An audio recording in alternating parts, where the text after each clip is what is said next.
Les 4 nobles vérités sont le fondement de l'enseignement du Bouddha. Ces 4 perceptions, en apparence simples, sont en réalité si profondes que l'on peut passer toute une vie à en comprendre seulement une. Le mot pali pour vérité, saka, signifie également réalité ou ce qui est réel. Ainsi, les 4 nobles vérités ne sont pas des affirmations philosophiques à croire ou à accepter. Le Bouddha les a plutôt enseignées comme des vérités scientifiques, comme la gravité, l'évolution ou les lois de la thermodynamique.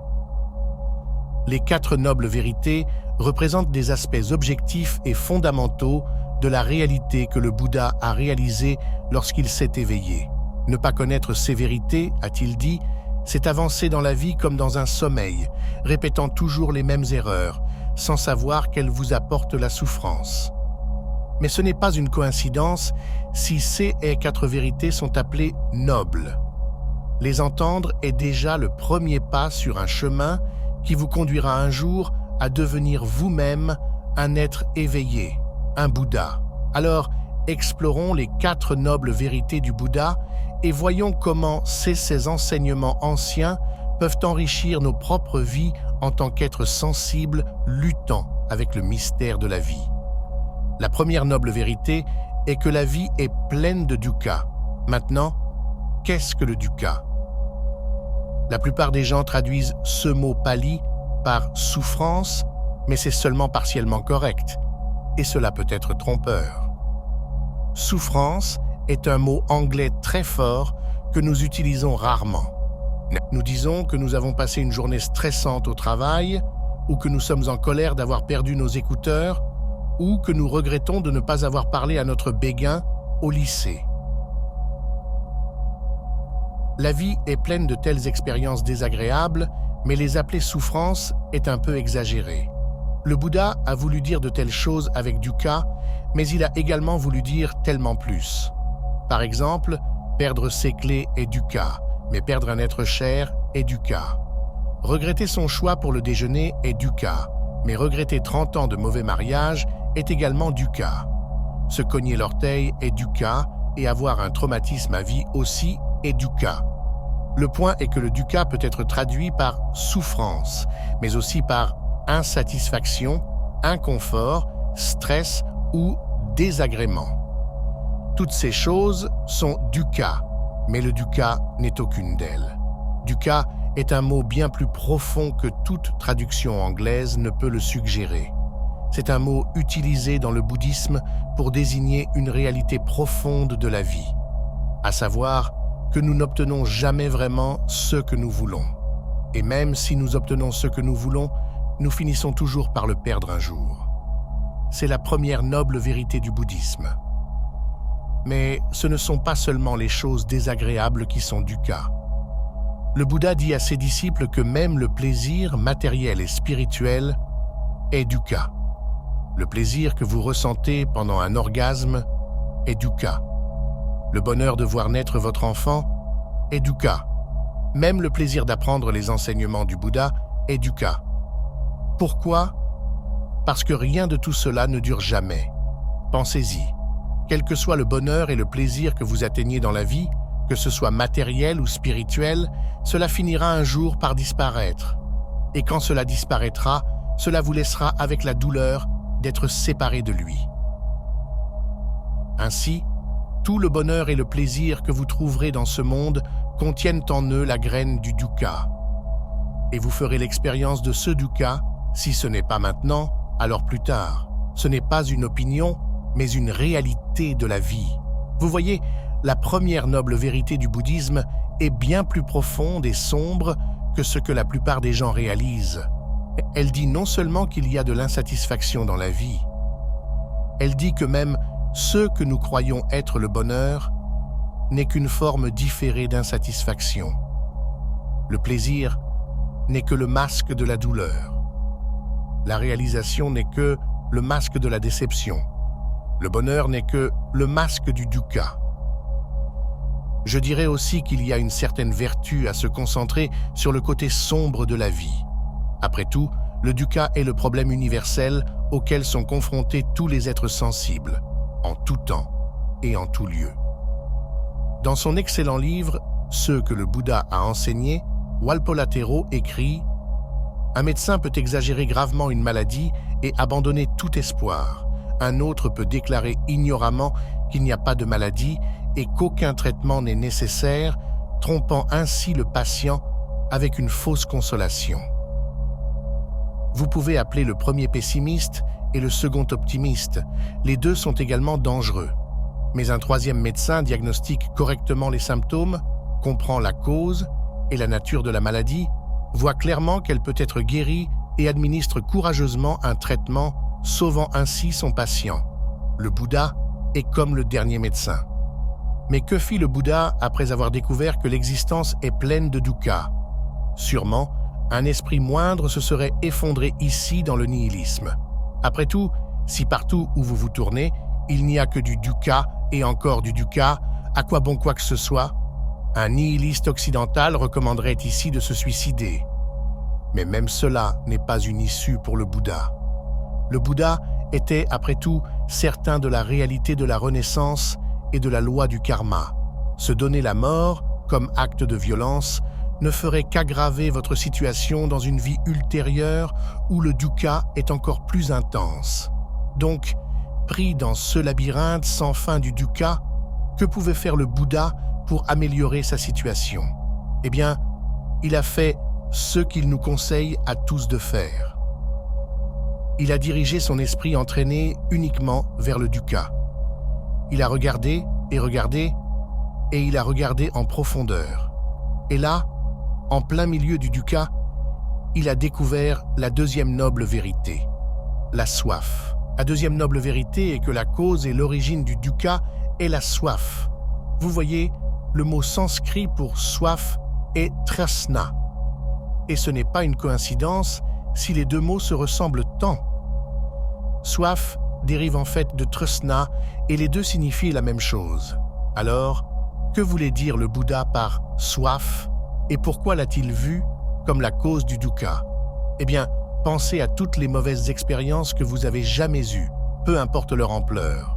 Une rupture, un accident de voiture, un examen raté, un enterrement. Peu importe à quel point ils sont différents, ils ont tous une chose en commun. C'est, dans chaque séas, vous vouliez que votre expérience soit différente de ce qu'elle était réellement. C'est la soif, le désir fondamental pour la réalité d'être différente de ce qu'elle estimait. Maintenant, prêtez attention. Ce n'est pas la soif des mauvaises choses, mais la soif elle-même qui crée le dukkha.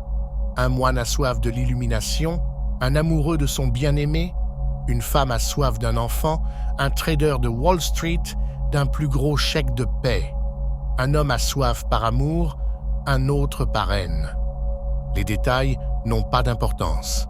La soif est toujours à l'origine du dukkha. Tout ce que nous désirons nous apporte le dukkha parce que nous ne l'avons pas.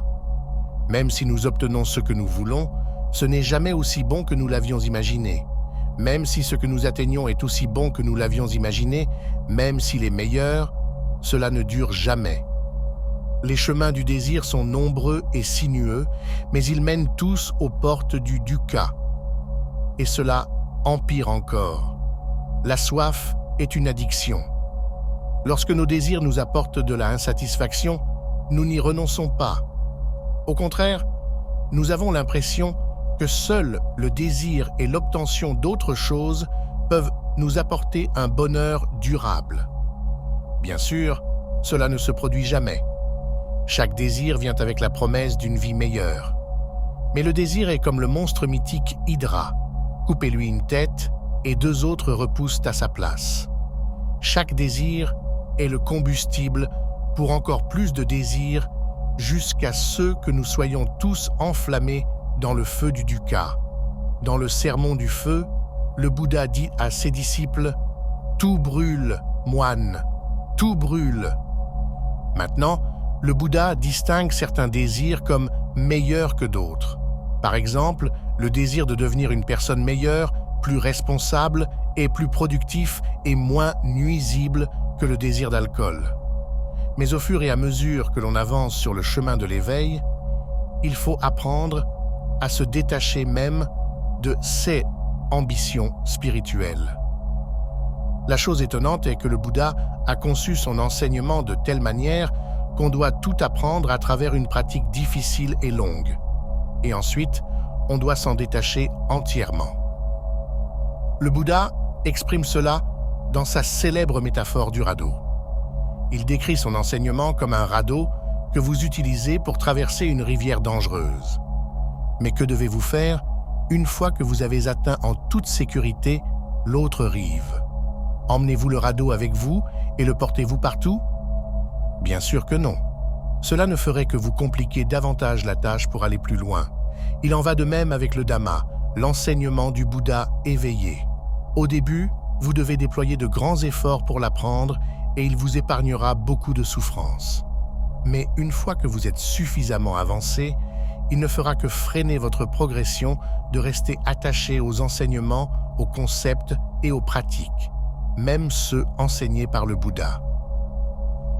Une critique fréquente de la doctrine bouddhiste est la suivante. Si le désir est si mauvais pour vous, pourquoi les bouddhistes vous disent-ils que le nirvana est si désirable? Cette question pourrait sembler indiquer une erreur dans l'enseignement du Bouddha, mais c'est la question elle-même qui est erroneusement posée.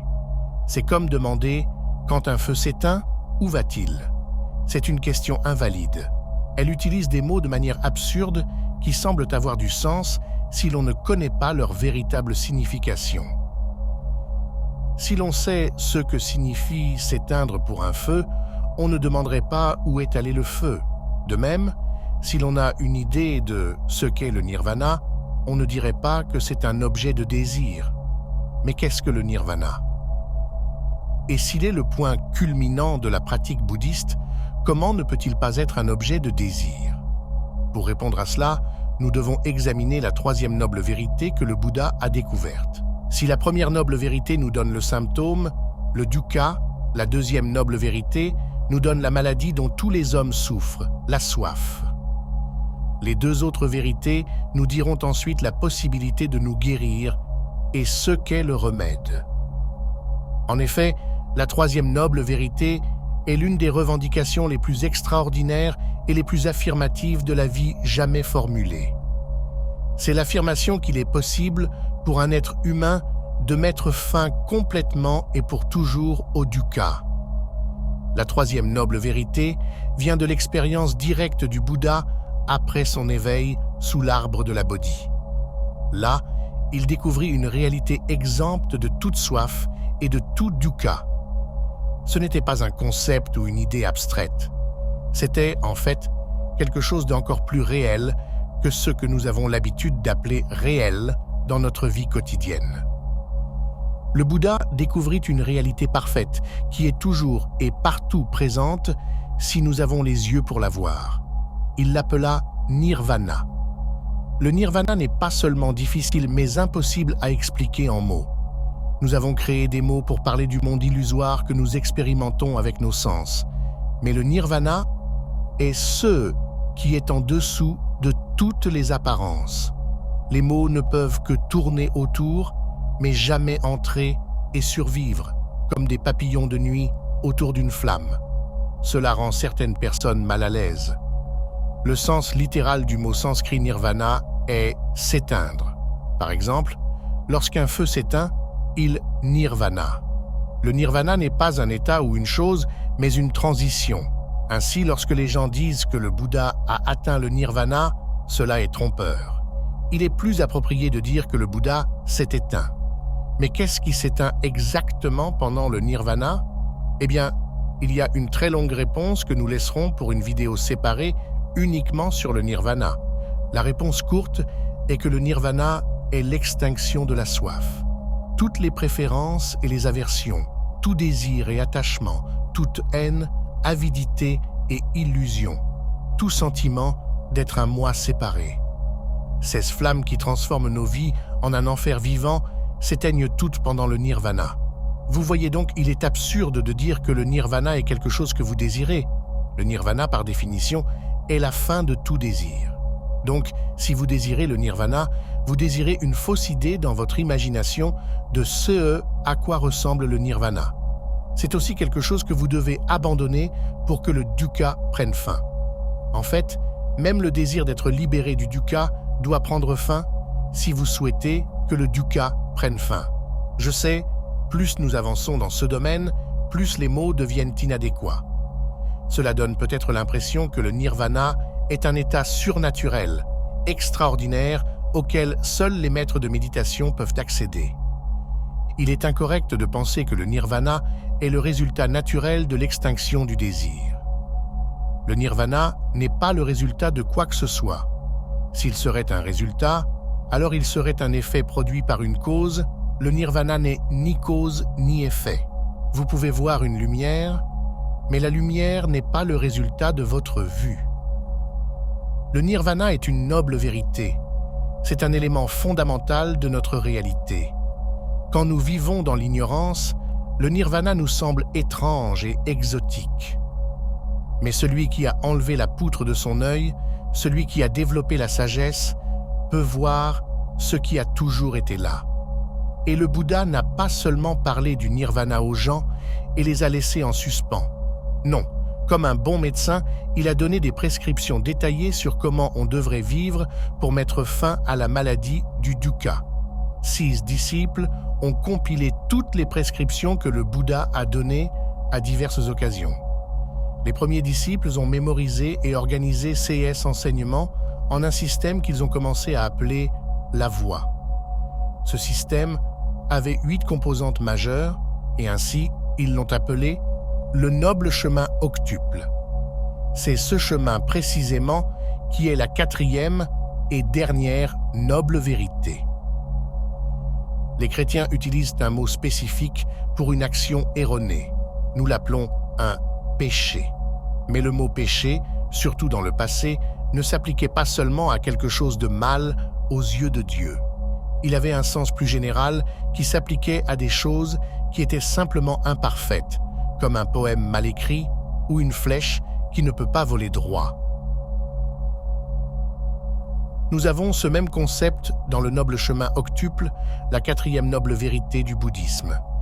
Ce chemin est basé sur l'idée qu'il y a une mauvaise façon de vivre qui crée du dukkha et une bonne façon de vivre qui peut réduire le dukkha jusqu'à ce qu'il disparaisse enfin pour toujours.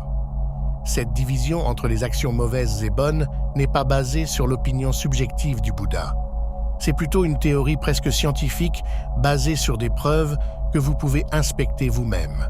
Aux yeux du Bouddha, la plupart des gens dorment en marchant à travers la vie, plongés dans la délusion.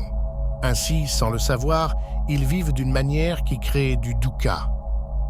L'enseignement du Bouddha était en effet un manuel sur la manière de vivre correctement et de minimiser le dukkha pour soi-même et pour les autres.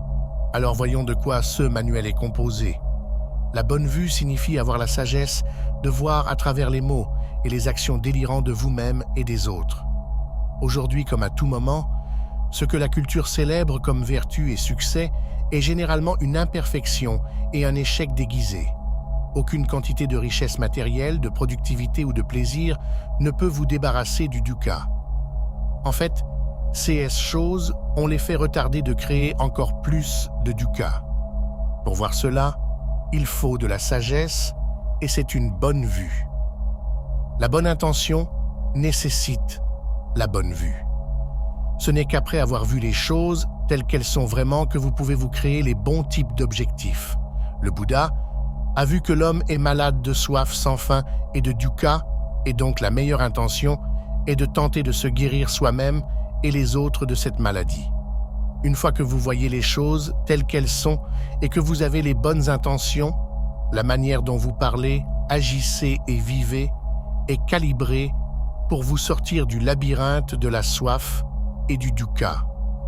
Et puis nous arrivons aux 3 dernières branches finales du chemin, qui sont un peu plus techniques. Beaucoup de gens, moi y compris, pensent que vous ne pouvez aller que jusqu'à un certain point dans votre compréhension du bouddhisme sans avoir une pratique de méditation. Cela ne signifie pas que la méditation seule mène au nirvana, mais c'est un élément vital de la transformation de la perception de la réalité. Il est significatif que les 3 derniers aspects du noble chemin octuple se réfèrent à la pratique bouddhiste de la méditation. La méditation bouddhiste mérite une vidéo entièrement séparée, donc pour l'instant, tout ce que nous devons comprendre est qu'il faut entraîner et transformer son esprit afin de saisir les enseignements plus profonds du Bouddha. Le Bouddha était un guérisseur spirituel, un guérisseur de l'esprit, et la méditation était sa façon de traiter l'esprit humain de l'infection de l'ignorance et de la soif. Il faut déployer des efforts importants pour développer la pleine conscience et la concentration afin de voir à travers les fausses croyances qui obscurcissent son jugement. C'est la bonne effort, la bonne pleine conscience et la bonne concentration. Le noble chemin octuple ne vous dit pas quoi faire. C'est plutôt une description de ce qu'est un être humain complètement éveillé. Tout ce que vous pouvez faire, c'est essayer d'imiter cette description jusqu'à ce que vous soyez progressivement transformé en un être humain éveillé vous-même. Et les 8 aspects du chemin ne sont pas séquentiels. Ils dépendent tous les uns des autres. On a la bonne vue seulement si on a la bonne pleine conscience. On a la bonne pleine conscience seulement si on a la bonne concentration. Et ainsi de suite. Comme l'écrit Walpola Tero, le chemin est une manière de vivre à suivre, à pratiquer et à développer par chaque individu. Il n'a rien à voir avec la croyance, la prière, le culte ou la cérémonie. C'est un chemin conduisant à la réalisation de la réalité ultime, à une liberté complète, au bonheur et à la paix parfaite grâce à la perfection morale, spirituelle et intellectuelle. Walpola Tero, ce que le Bouddha a enseigné. Dans l'intérêt de l'honnêteté, les chercheurs modernes ne croient pas que les 4 nobles vérités ont été enseignées comme telles par le Bouddha historique. Elles sont probablement une formule ultérieure créée par les disciples du Bouddha qui cherchaient un résumé mémorable de 16 enseignements. Que cela soit vrai ou non, ne nous rapprochera pas davantage de la liberté du dukkha. Mais prendre ces vérités à cœur dans notre vie quotidienne, cela pourrait bien nous être bénéfique. Rappelez-vous que le Bouddha est un surnom. Il signifie « celui qui s'est éveillé ». Mais réfléchissez un instant à ce que cela signifie réellement. Ce n'est pas juste une métaphore. Le Bouddha nous dit qu'il y a un changement de conscience que nous pouvons réaliser qui est comparable à se réveiller d'un sommeil. Il parle de rien de moins qu'une transformation totale de sa réalité qui commence et se termine dans sa conscience. Et cette transformation est vers la vérité, vers, pour ainsi dire, la vraie réalité.